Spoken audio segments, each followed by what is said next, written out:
Hey friends, Rebecca here, your Vibe Mentor, bringing you another video on how to raise your vibration so you can live your best life.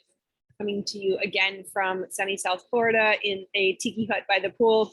Hopefully sound is okay, but this one was pretty important. So I needed to jump on and let you know again, as with all of my energy updates, you are not alone. We are all feeling some crazy energy. Seemed to have started late last week with no real scientific evidence of anything incoming, but certainly my daughter and I, being highly sensitive, we're picking up things as early as late last week, Friday-ish, and the intensity has continued to increase. And of course, today we have some evidence, lots and lots of solar activity. We've got a couple CMEs popping off. And of course, we have the new moon coming up. So some astrology playing into this as well. We've got Jupiter and Neptune coming into conjunction. Both of them are very large planets, so they have a large orb of influence. So while they're not exact until April 12th, we are feeling the impacts now.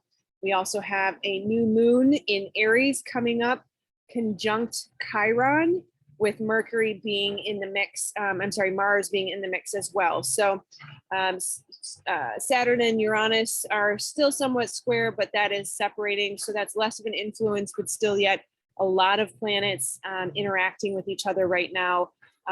Bigger, heavy hitting planets are coming together, and we will feel the influence of that more in advance than you typically would with something like a full moon or new moon that generally has sort of that 3 days before, 3 days after time of influence. So Neptune and Jupiter can be interesting. It's interesting how it's interpreted by different people in different ways. I personally have seen the evidence that all aspects have both a positive as well as a negative potential, and it really is up to us and our energetic state of being to manifest the positive influence. But use Saturn, for example, if we're not learning our lessons, if there's something that we're avoiding, Saturn is going to come in and force us to face it. Things like Pisces and Neptune can be very 12th house, very hidden things, oftentimes rose-colored glasses. And so again, if we're allowing ourselves to deceive ourselves, then we're going to see the impacts of that. We're going to be forced to have sort of a surprise wake-up call. But if we are being honest with ourselves, if we're doing the things we're supposed to be doing, and we're learning the lessons, we're moving through the traumas, we're moving through the triggers, we're healing actively, then it will be less of a surprise and more of a positive influence. Certainly the Sun conjunct Chiron. Chiron is known as the wounded healer. There can be situations that arise that feel like you've been wounded, and know that that wounding is there for the sake of healing. That on the other side of that wound is the gift of healing a trauma, healing a blockage, and being able to move forward in your life in whatever direction you have chosen. So that's a lot of astrology, especially as you approach a new moon in Aries, which obviously Aries, being associated with Mars and the god of war, it can indicate some pretty strong impacts as it relates to wounding and healing, and moving through things that we may have avoided more aggressively. So plenty of stuff there, as well as, like I said, the solar activity. So there is, find my notes here.